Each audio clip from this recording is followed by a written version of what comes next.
Disparue depuis plus d'un an, aucune trace de Delphine Jubilard n'a été retrouvée par les enquêteurs et les chances de la retrouver en vie sont désormais très minces. Pourtant, l'une de ses meilleures amies a dévoilé que l'infirmière avait déjà disparu dans le passé sans laisser de traces. Désemparée que l'affaire piétine toujours concernant la disparition de Delphine Jubilard survenue dans la nuit du 15 au 16 décembre 2020 à Cagnac-les-Mines, Anne, une amie proche de l'infirmière, a dévoilé de nouveaux éléments sur la personnalité parfois déconcertante de Cédric.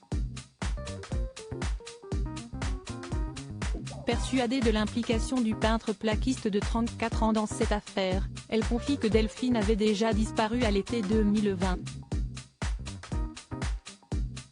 Delphine avait déjà disparu pendant quelques heures l'été précédent.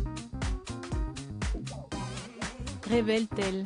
Suite à cet événement, le fils de Nadine avait eu un comportement qu'elle avait alors jugé très bizarre.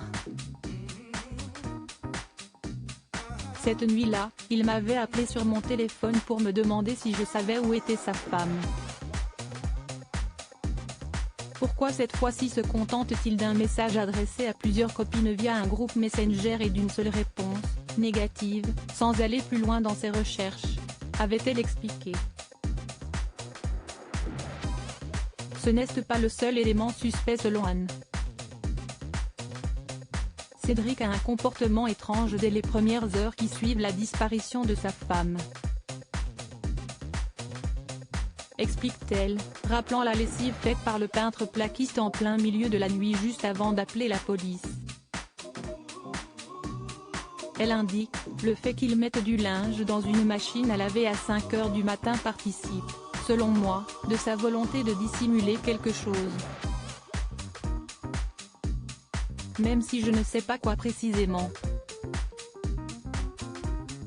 Mis en examen pour homicide sur conjoint et incarcéré à la prison de Cesse, Cédric Jubilard clame toujours son innocence. Une demande de remise en liberté initiée par ses avocats a une nouvelle fois été rejetée le 22 novembre dernier. Le peintre plaquiste a également été une nouvelle fois interrogé le 3 décembre dernier face aux deux magistrates chargés du dossier. Cédric Jubilard reste présumé innocent des faits qui lui sont reprochés jusqu'au jugement définitif de cette affaire. L'interview de l'ami de Delphine Jubilard est à retrouver sur Le Parisien.